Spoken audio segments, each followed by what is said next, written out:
subscribe to this channel.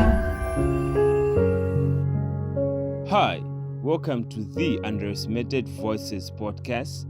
This is a space for honest conversations, quiet growth, and becoming one lesson at a time. This podcast is for anyone navigating faith, life, purpose, and the seasons that don't come with applause. Here, we talk about the lessons we learn in silence, the strength we build in hidden places, and the grace that carries us through it all. Take a deep breath, lean in, and let's talk. How is everyone doing? Hi, Wedson. And how the day has been? Personally, I'm very much okay and excited for tonight, and my day has been very, very well, thank you. How's everyone doing? Yes, good evening, everybody. Personally, I am doing well. My day has been a fruitful one. Yeah, just tired. Good evening, everyone. I'm happy and excited to be with you. I'm fine, healthy, and sound. Hopefully, everyone is too. Okay, I've seen that other people that have joined in. How is everyone doing? Naomi, Lauzi, Mary, how are you ladies doing? Fine, thank you. How are you? I'm good, and I'm glad to see you here. I'm also glad to be here. Hi everyone. I'm fine, Hi. thank you. How are you? I'm okay. We are good, and we're happy to have you here. Okay, thank you everyone for joining me. This is the Beyond Qualifications webinar, and it's our first as a podcast. I am Wedson Msoni. Others prefer to call me Wedson Ishmael, or I am Wed. From my other side of life, I am a digital content creator. So I do videos, photography, and all that. Then I am the host of the Underestimated Voices podcast, and I am glad to welcome each and every one of you that's listening to me right now. And I hope we're going to have a fruitful conversation. So I have two guests. That's Miss Juliana Nthenya. Then I also have Miss Lois Muke. My co-host is Miss Doreen Mwenda. As a podcast, our aim is to help each and every person to understand the value of self-love, not selfish love, of course. So I'm going to start with my co-host, Doreen Mwenda. Mr. Felix, you are welcome, and Mr. Stephen, you are welcome, sir. So, for those that have joined, I'm about to introduce my co-host, who is Miss Doreen Mwenda. Then she will introduce our guest. So, Miss Doreen Mwenda is a Zambian citizen and a teacher librarian by profession. She's specialized in English language, that's her major, and library and information science being her minor. Beyond her profession, she is content creator like me as well. Then she's a literature advocate and a promoter. She is a social media manager for Journal for Africa Youth Literature. You can check it out on social media. She's further the public relations manager for Zambia Arts Publication House, also publication house for Zambia-based poets. She is a registered member for Zambia Women Writers Association and registered member for COOPS, Young Women Network. All these, they deal with women and writing. So apart from that, Doreen Mwenda is an award winner for Social Media Ngoma Contest 2023. And also she was awarded as Best Literature Promoter last year, 2025. Her poems have been published, and both magazines locally and internationally have written something about her. She's been using her talent to amplify women's voices, and she's also a founder of the Ladies Broom Room. It's aimed at empowering women, young women, through personal growth, development, and leadership training. So her desire to see every woman become a better version of herself, understanding her purpose and building herself in all angles of life. So through the Ladies Broom Room, Doreen has organize virtual webinars, inviting experts to share their knowledge and experiences. She's always dreamt of a world where women understand their rights, thrive, make it to the top, become better versions of themselves, and become women of change, power, who will inspire and empower the next future generation and the woman standing next to them. So when you look at her bio, it will tell you one thing. It is in line with what we believe in as a podcast. Last month we just celebrated Women's Month, and it's important to encourage women. This is not about women only. This webinar is for both men and women, and how we men can be able to be the pillar to these women who feel underestimated. In my own language, we say kusuliwa. So we're trying to help these women that we need to look beyond the qualifications and help them be better versions of themselves. So before I bore you with a long speech, I will allow Doreen Mwenda to introduce our guest. Doreen. Thank you so much for reading my long bow. I hope it didn't drain you. I need Nshima for this energy that I've used. Please go and have your Nshima. Thank you to everyone that has joined in for this webinar tonight. It's of great pleasure to have you here, and I am so excited to be your co-host. Without wasting much of your time, I would like to introduce Miss Lois Muke. So Miss Lois Muke is a women's empowerment advocate and speaker in Cameroon, and she's also a community leader, best known as the founder of Woman, a platform dedicated to restoring women's identity, confidence, and voice. She's passionate about raising a generation of women who are self-aware, purpose-driven, and equipped to meaningful change in their families and communities. Through her leadership, Ms. Lois spearheads initiatives such as the Teen Lift Project, a community-based program focused on protecting teenage girls, reducing early pregnancies, and providing mentorship, vocational training, and life skills. Her work brings together parents, educators, health workers, pastors, and local partners to create a safe and empowering environment for young girls. With a background in graphic design and non-profit engagement, Ms. Lois combines creativity, faith-based principles, and practical leadership to inspire transformation. She is also an author and a thought leader committed to helping women rediscover their worth and walk boldly in purpose. Please, a round of applause for our guest speaker. Miss Lois, before I introduce Miss Juliana, please, you may say hi to the house. Hello. Thank you very much for that introduction. I'm here with you. You are most welcome. Okay, so I would like to introduce our second speaker, who is Miss Juliana Nthenya from Kenya. She's also a dedicated educator, public speaker, and a visionary leader born in Kibwezi. I hope I read that correct. She's a graduate with a bachelor's degree in linguistics and literature. She currently serves as a teacher of English and literature at Machakosi Girls High School, where she fosters academic excellence and character development in her students.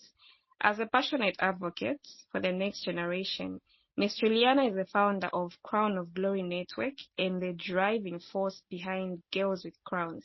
Through this fundamental work, she's committed to empowering girls to transition from self-doubt to purpose-driven leadership. And by focusing on 4 essential pillars, which is mainly named empowerment, well-being, knowledge, and community, she helps young women build unwavering self-belief and the resilience needed to shape their own futures.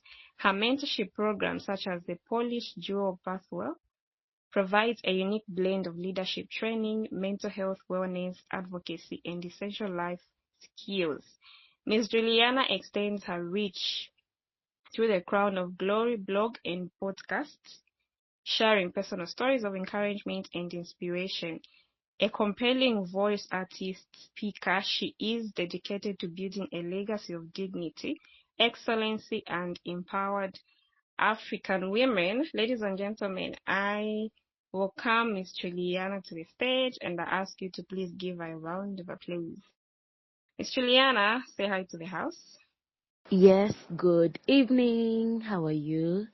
I thank God for this opportunity. I am looking forward to learning and relearning with you all. Thank you. Thank you, Miss Juliana.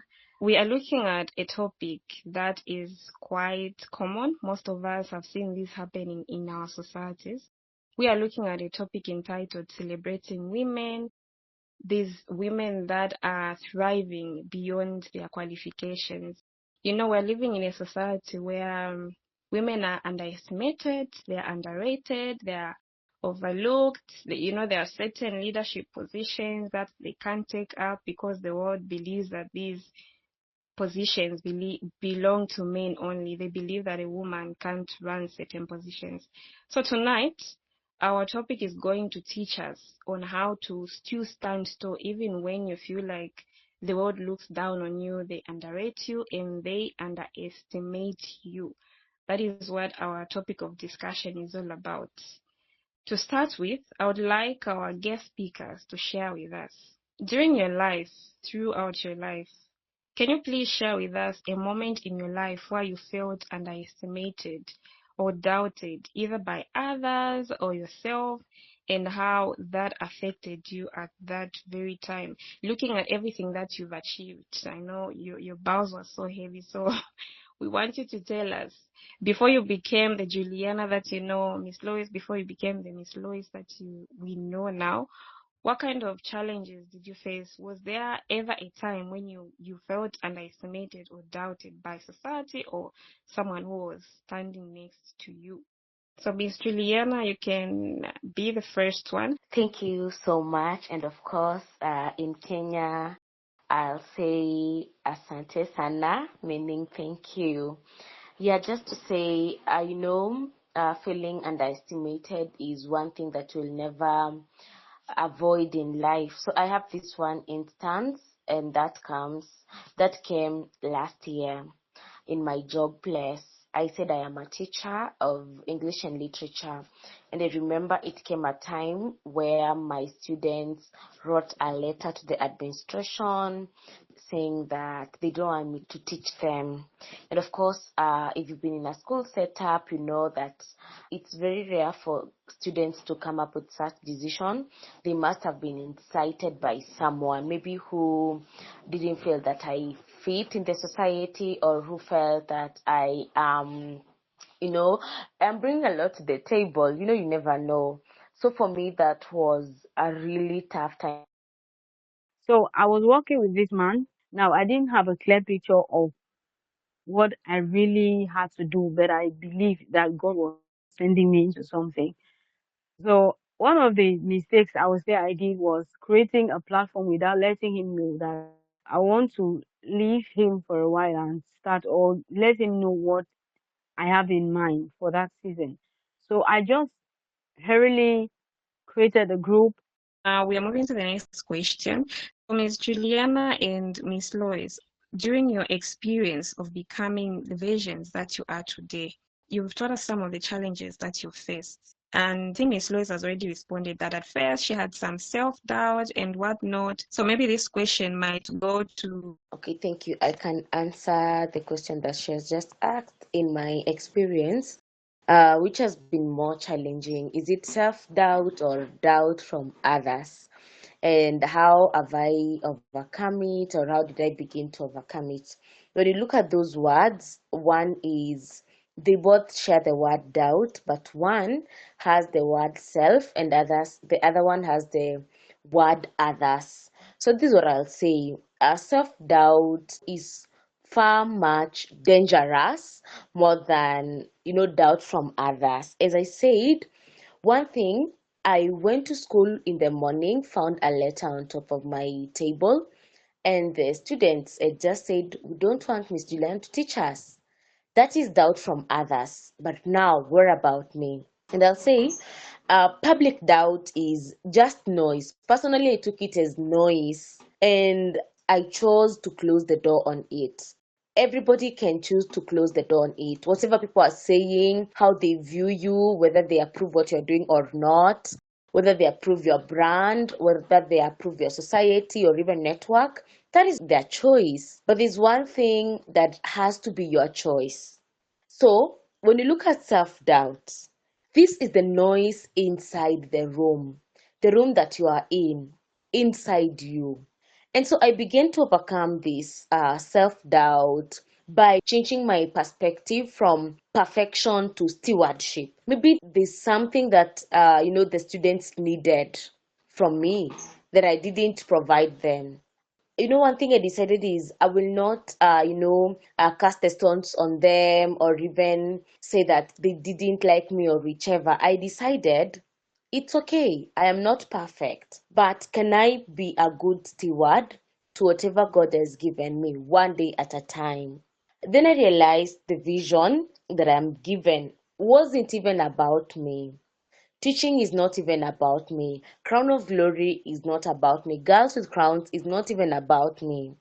It was about the people that God has placed in my hands, be it the girls, be it the network, be it even the students in the classrooms. Currently, I'm teaching in Machakos Girls. It's a national school of girls only.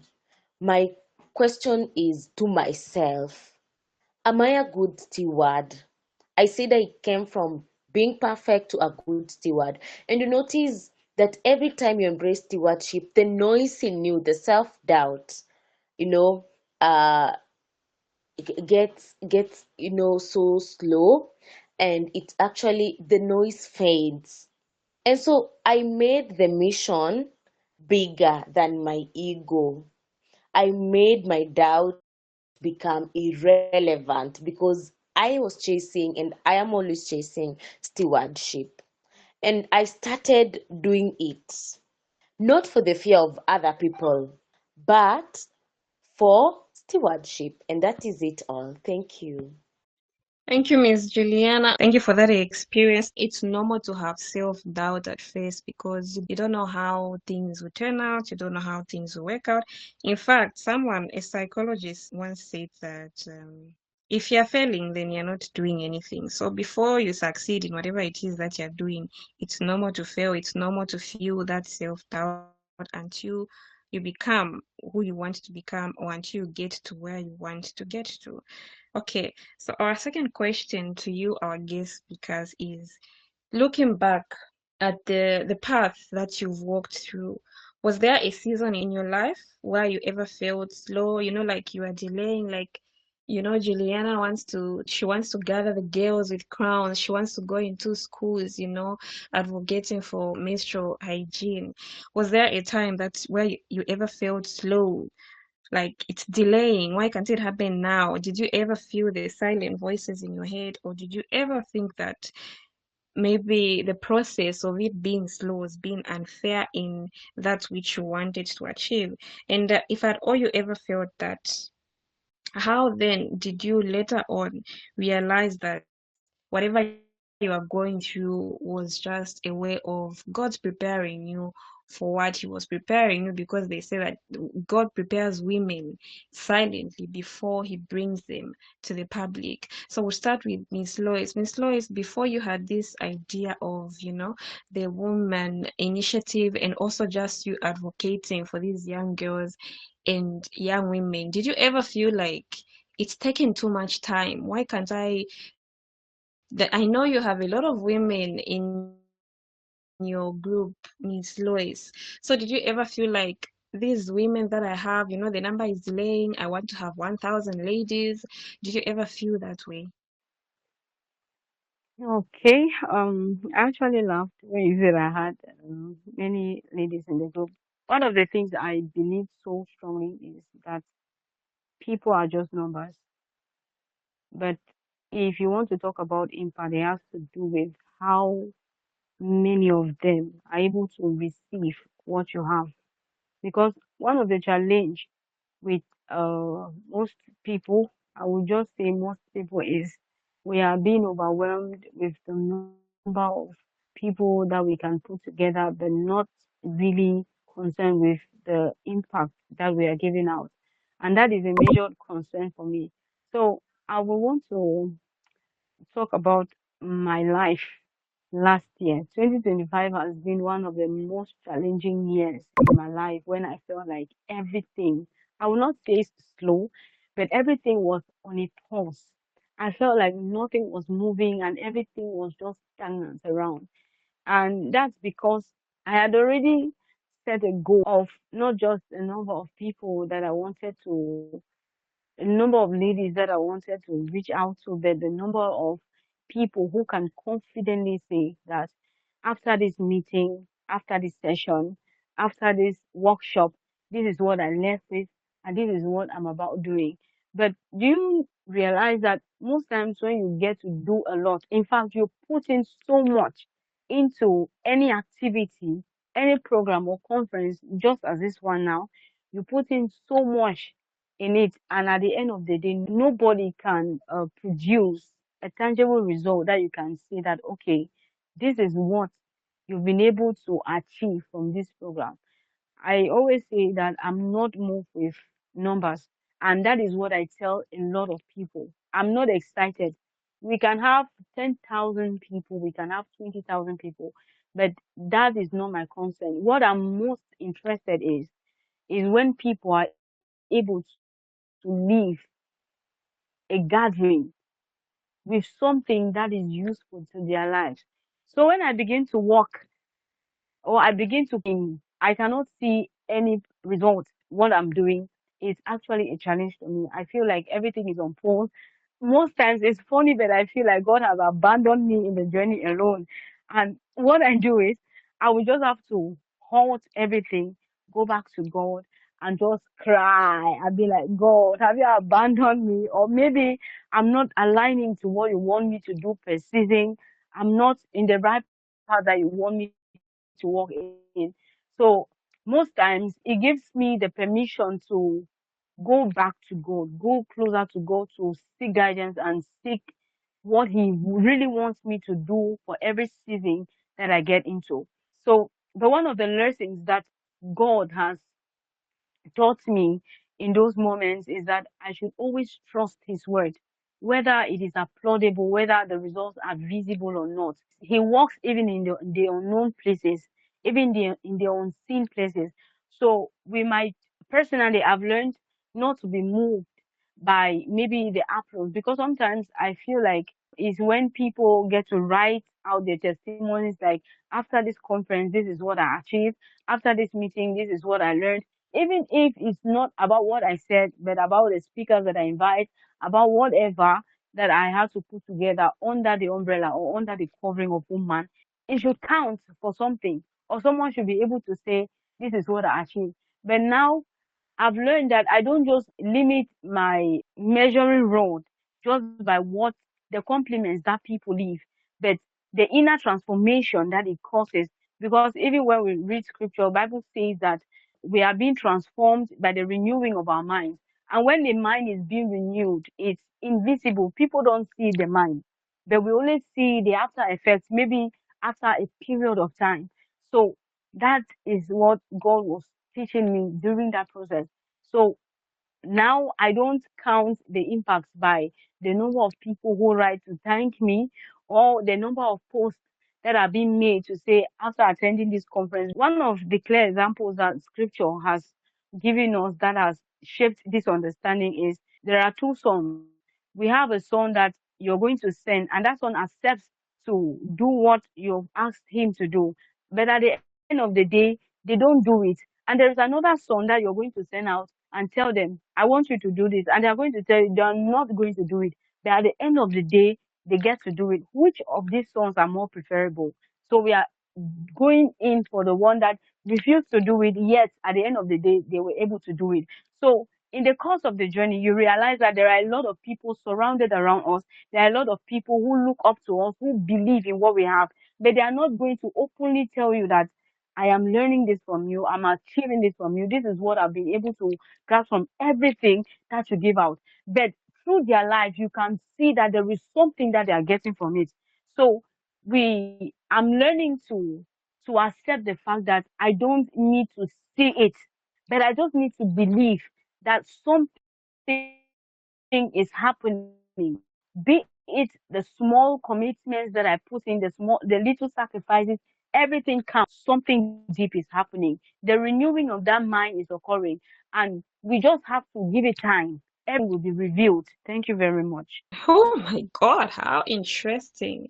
You know, you just reminded me. My main takeaway tonight is don't be moved by numbers. Numbers should not even bother us. You've just reminded me of what my mentor, Barbara Nsokolo, always tells me. She always says, Doreen, when you host these webinars that you're hosting, don't look at the number. It shouldn't even bother you about how many people attended. What should impress you and what should make you happy is that someone showed up.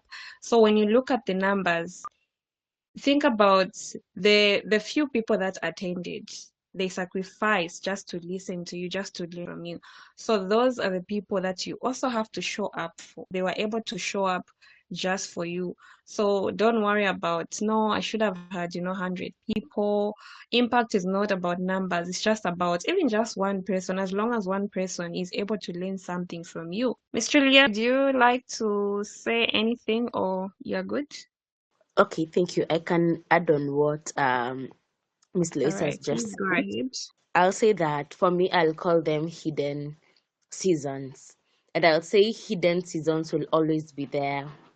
Personally, I feel like, they are the quiet seasons where something is working behind the scenes, but at the limelight, something seems not to be happening. And for me, I'll say for these hidden seasons, I have had them even up to date, and there's nothing that I love like when I am working behind the scenes. Nobody knows my moves, nobody knows what I'm doing here and there because I know I am building behind the scenes. And this is what I say. At time, it feels like you are overlooked while others are being celebrated.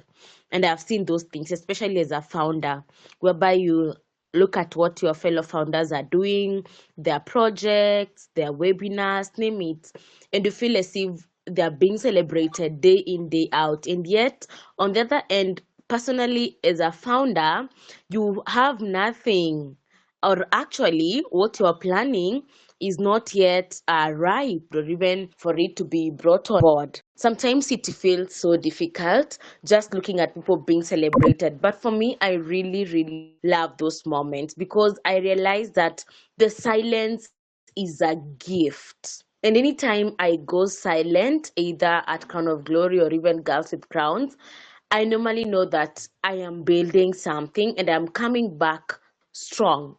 It allows one to build even a character in private. It allows you to build whatever you are building in private where there's no much noise. And I'll give you an analogy of a root.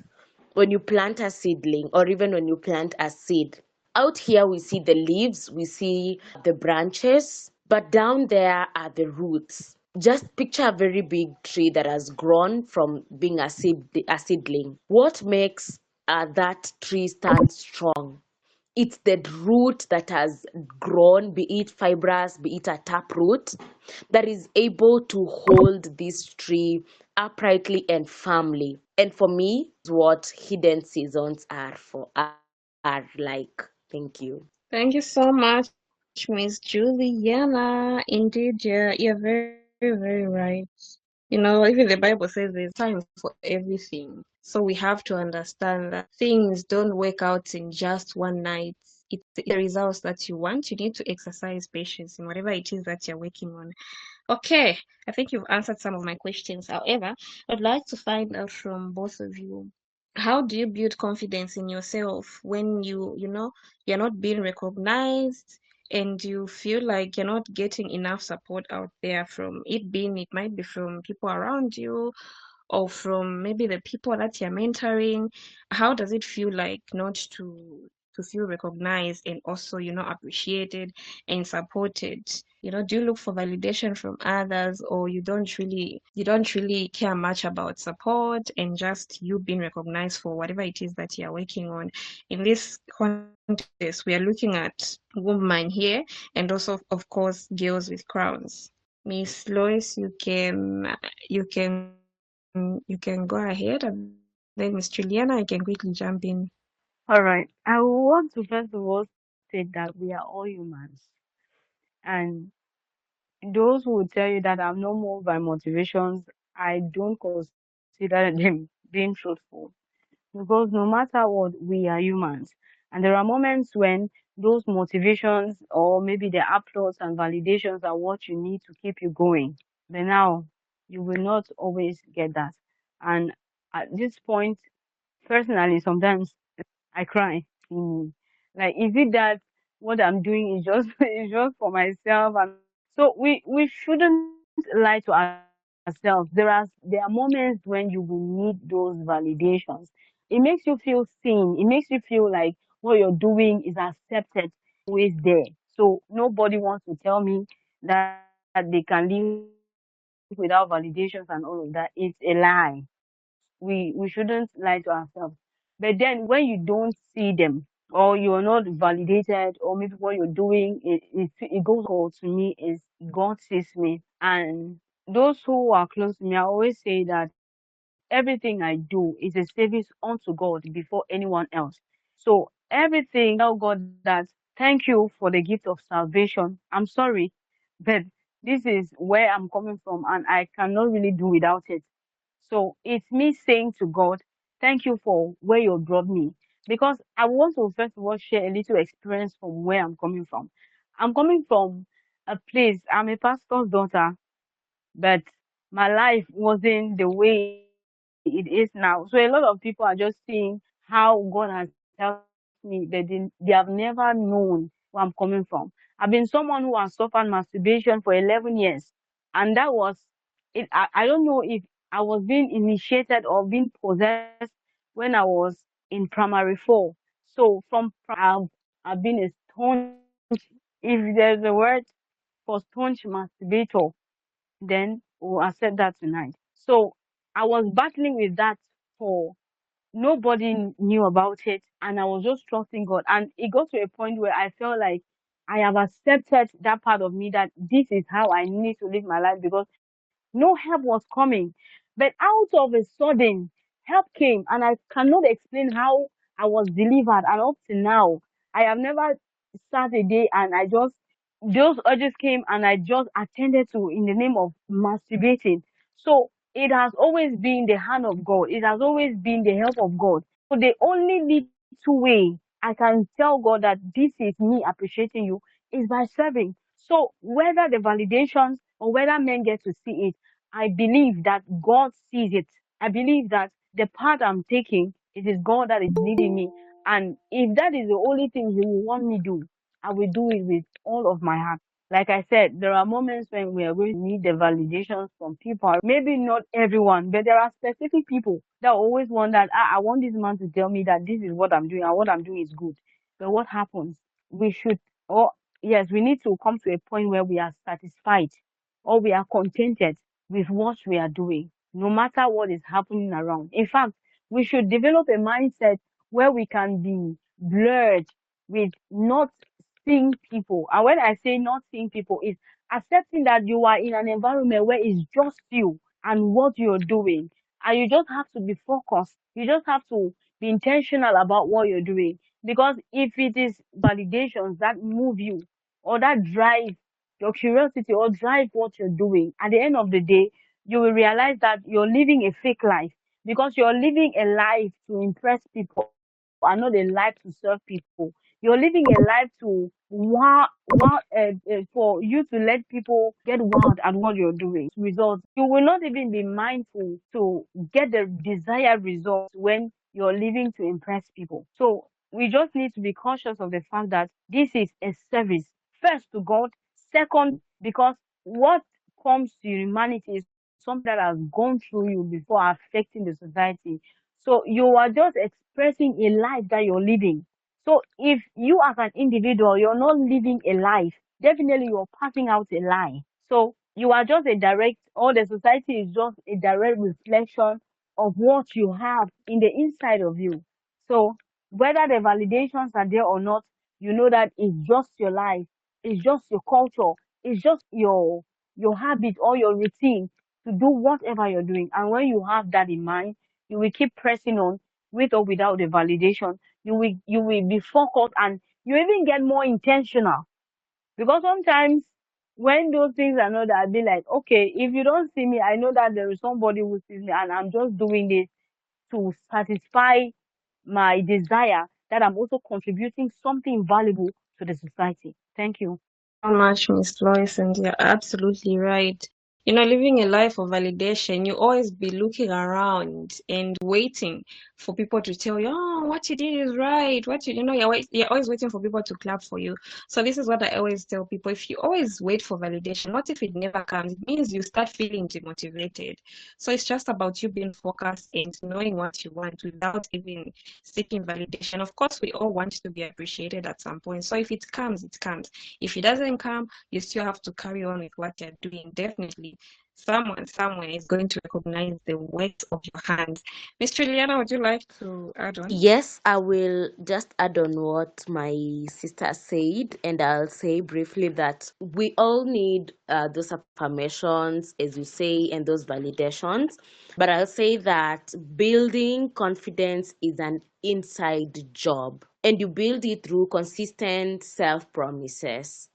Like telling yourself, yes, I'm going to write. I'm sure Doreen can relate well with this, especially when you have to write poems, when you have to pick your old pieces, look at them again, submitting them, and you have to tell yourself, yes, it's the best piece. Even when, the editors turn it down, as you go back, you have to tell yourself, it is still the best piece. Consistent self promises, that is what I'm saying. Telling yourself, I'll show up, I'll do it again. And of course, as my sister Lois has said, I will say you can have just a small circle of people who help you, tell you or validate you. Personally, I have a small circle of people who see my potential, even when the world hasn't caught on yet. And sometimes I'm very intentional, and I'll ask them, haven't you seen this? Because I need to hear something positive about this, you know? And I will say validation is a bonus, but internal conviction is the requirement. Thank you. Juliana, why did you remind me about the poem and the rejection that we received? What you said is right. There are times we write those poems and then we just what when your poem is lovely until someone is being honest with you and then they tell you to say, no, actually, it's not good enough. You know what I mean? So thank you so much for reminding me on that part. Our last question is, what would you say to someone out there and right now, especially people that are on this call, what would you say to them right now if they are feeling, they've ever felt overlooked in their lives, overlooked, underrated, underestimated, but yet they want to make it, they want to have like the heavy bows that the two of you have. So what's your advice to them? What kind of effort do you think they can put in? Miss Lois, you can start. Okay. Hello, everybody. Let me sing a song for you. No, I'll reserve the song. All right. No, I have a bad voice. You don't want to hear it. Okay. Maybe after everything, I'm going to sing the song. So by then, I will be gathering the different melody and lyrics and everything. I'll just put together for you. All right. So I want to say this. This journey is about you, not people. People are just a system. Oh, Ma'am Juliana used the word a bonus. Let me say, people are just a bonus. In every journey, or let's call it a race, it's only you on your lane. You just have people around that is it competing?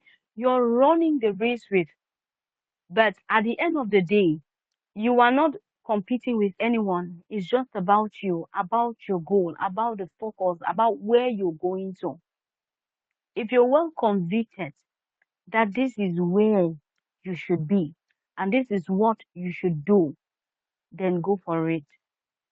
One of the things I want to tell you is that that journey is your identity. That journey helps you stand out.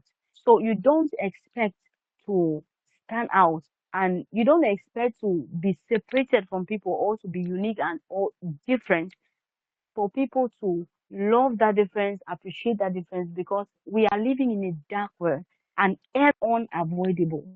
So that assignment, that purpose, that initiative, that strategy, whatever that is in your mind to do, please, whether you're motivated or not, whether people believe in it or not, this is about you, about your life. Because as you keep running, as you keep heading towards that goal, there are a lot of things that you're going to discover about yourself. So if you're refusing to accept that call and embrace what you want to be this version of me, you're limiting yourself to what people feel about you, what people say about you, or how you think about yourself. So sometimes we don't even get to trust what our minds tell us.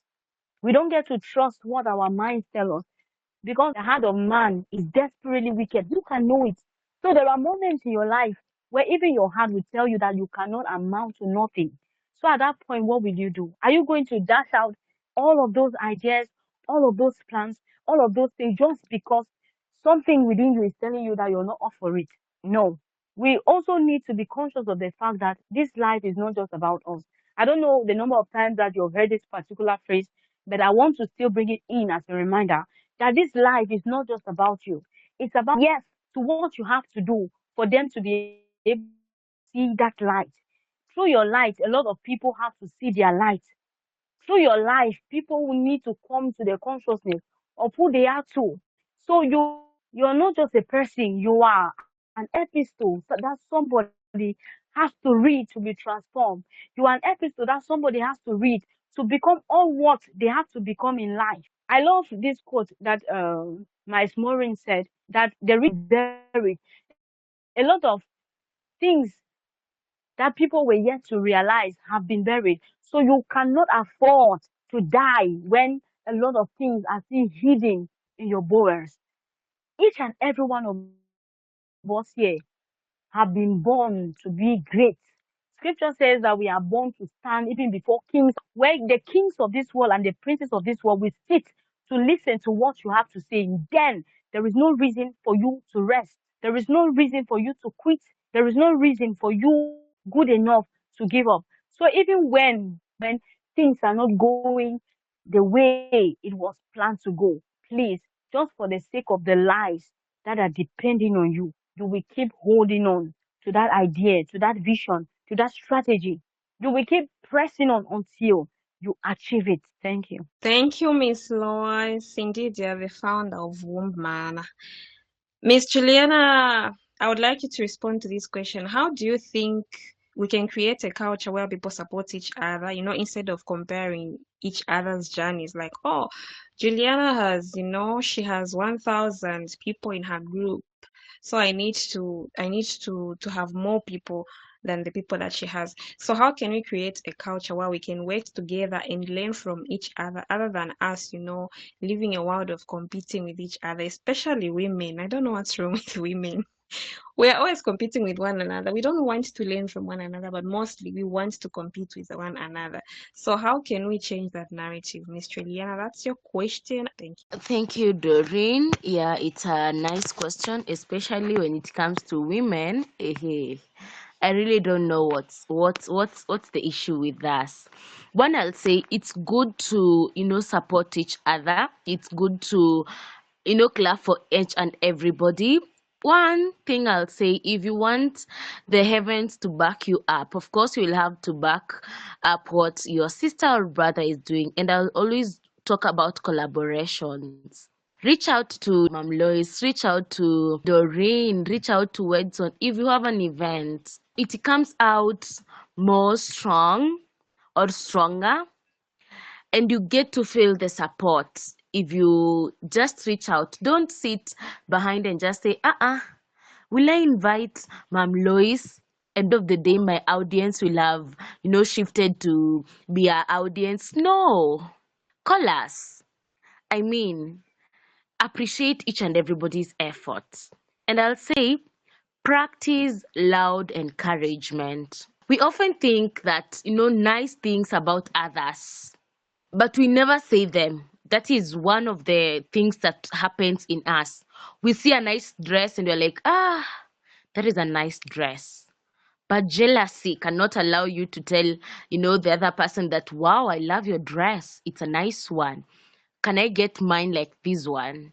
We need to be as loud with our praise as we are with our critiques.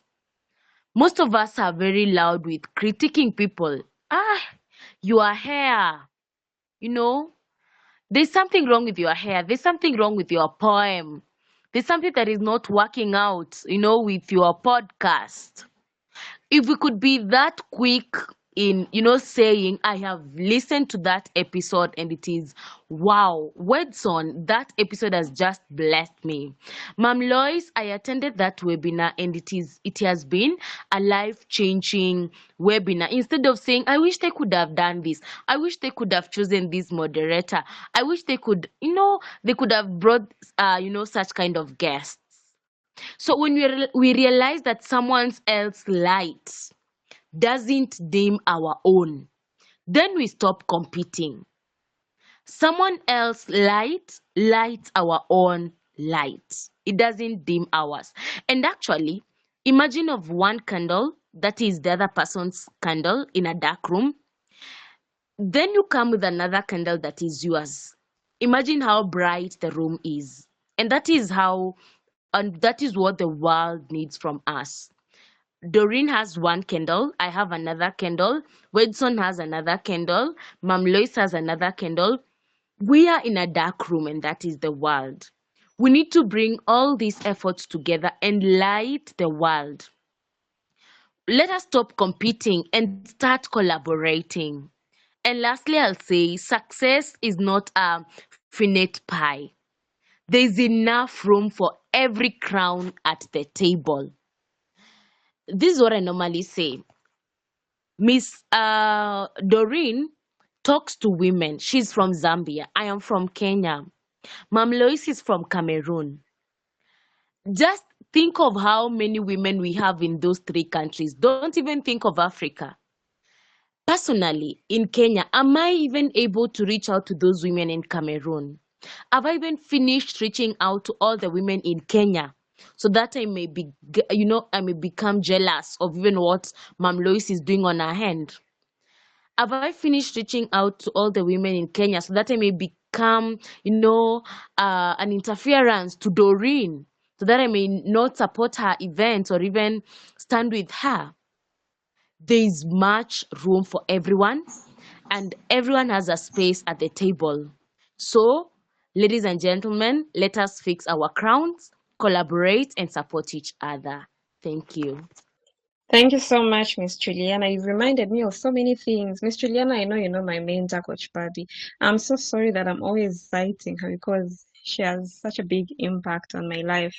So Coach Bobby always says you can't and you cannot do life alone. You always need a hand, Doing life alone, you just end up burning out because you always need a hand. You need someone to show whatever it is that you're working on. Oh, how can I do this? How can I do that? And then there's also whenever you collaborate with people or whenever you ask questions on how people do certain things, that is how we learn. You can't just say, oh, today I want to do an outreach. You've never even done an outreach. How are you going to do it? So this is where collaboration comes in. You ask those people that have done it, and then they'll help you learn. The more you're doing it with people that know it, that is how we learn. For me and Miss Juliana and Miss Lois to start the movements that we are carrying out, it's because we learned somewhere. We learned from some people. There are people that we learned from. So that is how life is supposed to be. It's been such an amazing question. To my guest speakers, thank you so much for responding to my questions. It's now time for Q&A session. Please, if you have any questions, any contributions, please, you may raise up your hand and you'll be able to speak when I call on you. If you're shy, you're feeling shy to speak, please feel free to type in the chat box. Wedson is going to read out your question. So questions and contributions are welcome, ladies and gentlemen. So me, I'm a teacher. I believe that if my students are not responding to my questions, I'll start pointing.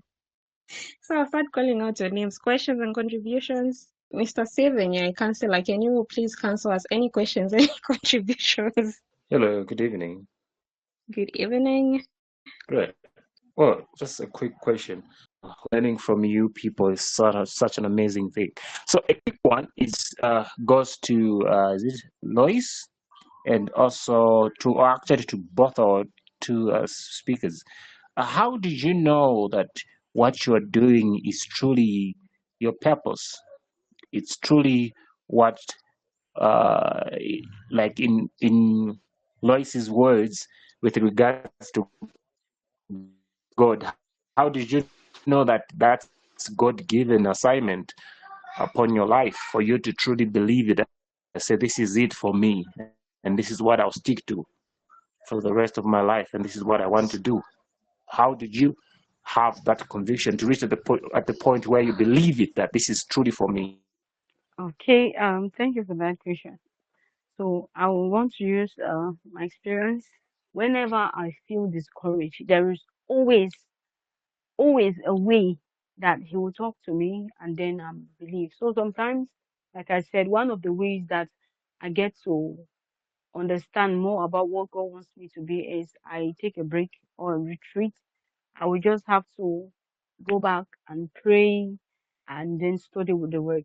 Now, it also depends on how your personal relationship with God and how he talks to you. Because if you don't know how God communicates with you, it will be difficult for you to understand that this is what God is telling me or this is what God wants me to do. So I will not take my own fellowship with him and I want to bring it out as that's a formula for everybody. So you need to first of all know how God talks to you for you to understand that this is God talking to me now. Personally, God talks to me while reading the scriptures, and sometimes He talks to me while I'm just meditating or listening to a song or just about my daily activity, but in fellowship. Because I know that everything that we do as believers is holy, whether we are doing our morning, our daily chores, or we are just strolling around the street. If only your mind and your heart is in fellowship with the Holy Spirit, He is going to talk to you. So we actually have a conversation, even while sitting and conversing with people normally, but my heart is always in sync with Him and He gets to talk to me.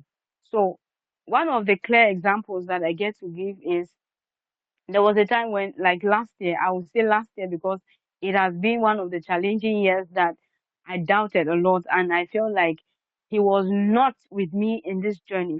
So I was just sitting in the sitting room watching TV, and while on that, I think it was a Christian movie. And while watching, I just heard the Holy Spirit tell me that why don't I learn to trust Him even when I don't have sight?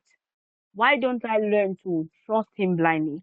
And then he brought in the scripture of Hebrews chapter 11 verse, Hebrews chapter 11 verse 1, where he says, faith is the substance of things hoped for and the evidence of things not seen. So I will learn to trust him even with the things that I don't have understanding about, because he said to me that he will only use the foolish things of this world to conform the wise. So for now, I don't know where I'm going to. I have lost direction and I feel like what I'm doing doesn't make sense, but He is with me in this journey. And I might not understand the full picture of where He's taking me to, but I should learn to trust Him even in this process. Me that I believe that, okay, definitely I'm in the right path. I'm walking towards God's direction. Now, this is the spiritual aspect about it. But the other aspect where you go to personal development stuff, they'll always tell you that if you have this deep fulfillment within you, like there is a satisfaction that comes with when you do something. Like now we have this conference, or we used to uh, host conferences and all of that. So whenever or after a conference is done, I always have this deep satisfaction with, there is this peace that comes when it succeeds, whether the people were many or not. Like I said, I'm not moved with numbers. I'm not motivated by numbers. I'm motivated with just one person that says I'm available and is willing to accept or willing to go with me. So after that conference, there is this satisfaction that comes with, I've done something that is not just temporal. It's going to outlive a generation. It's a legacy that I'm sowing now. So that satisfaction that comes, that peace that comes, is an evidence that you are trading on the right path. So I don't know for others, but that is my own personal belief, or that my own personal conviction, that this is me walking towards the right path. So like I said, we all have our own ways of knowing that this is what is good, and maybe what we are doing is where God wants us to be. I don't know about you, but what's most important is that know how God communicates with you. And by knowing how God communicates with you, you're definitely going to hear him when you're trading on the right path, or you're not aligning. Thank you. Mr. Steven, are you clear, or would you like Miss Juliana to also share her views? Miss. No, Okay, Miss. yeah, that was good from what Okay, so that's okay. personal journey. Yeah, I would like to hear from Juliana. Miss Juliana as well. Okay, Miss Juliana, please go ahead.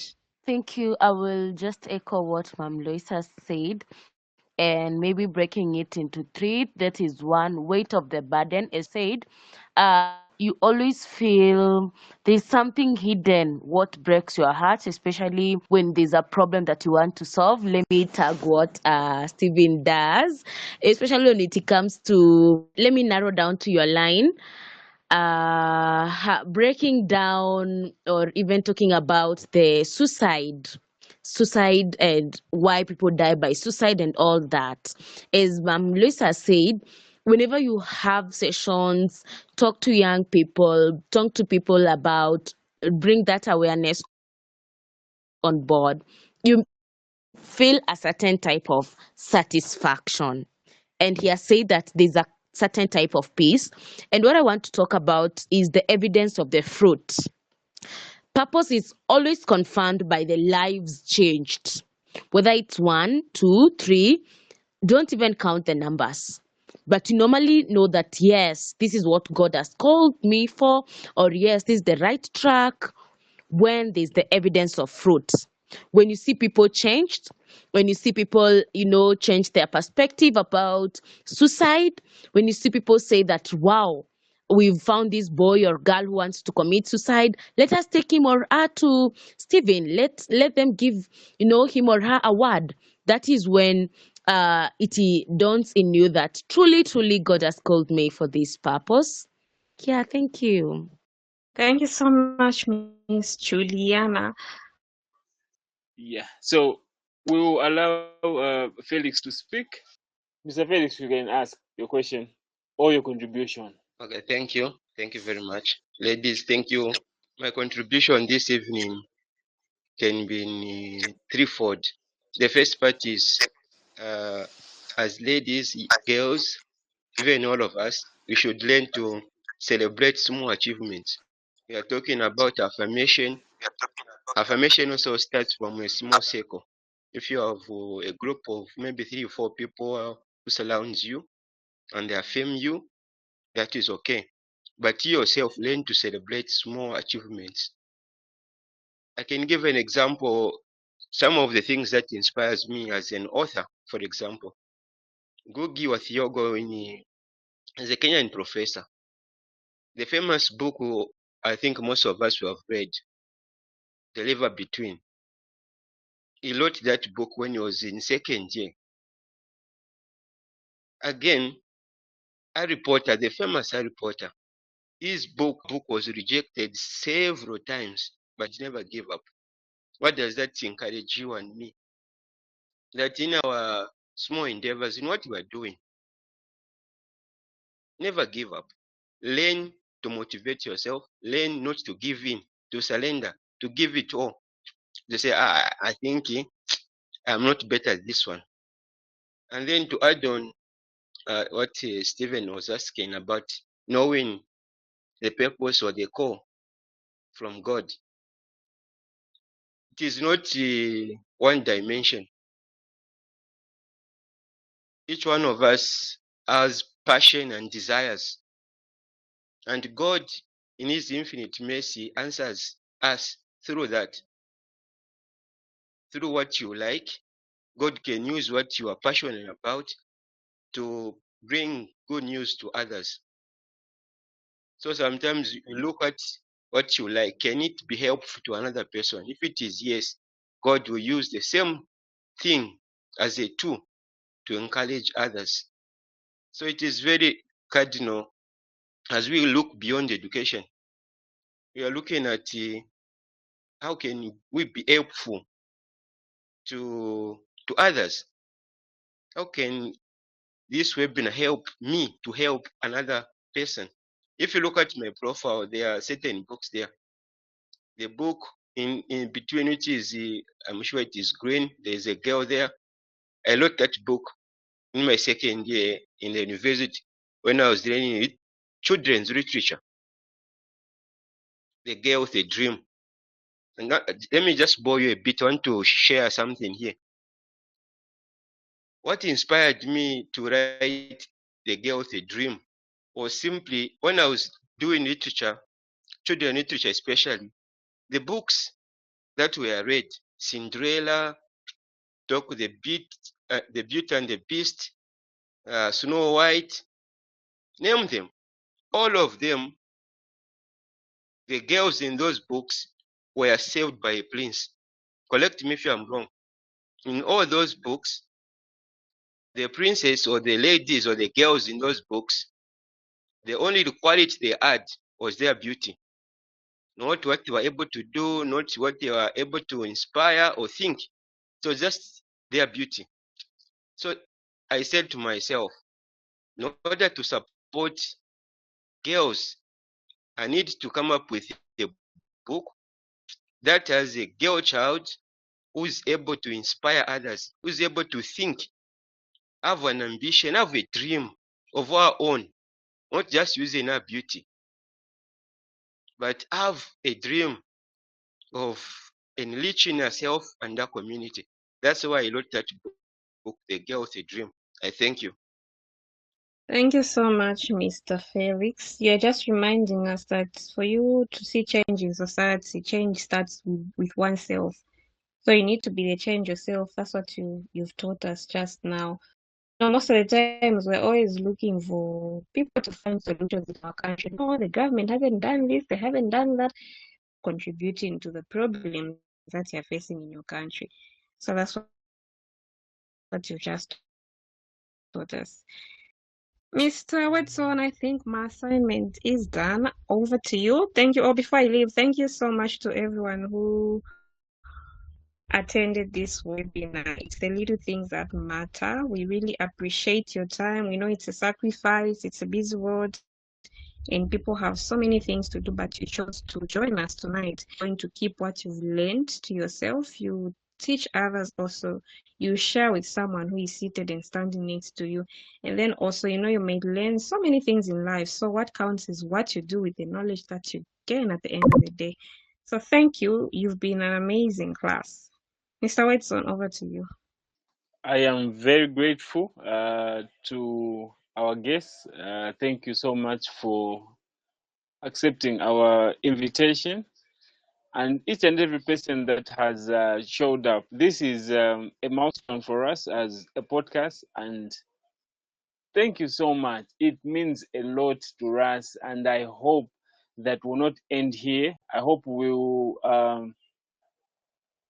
interact more and share more. And as a host of the Underestimated Voices podcast, I am open to invitations as well to different platforms. And if you want to feature on our podcast, you're very much welcome.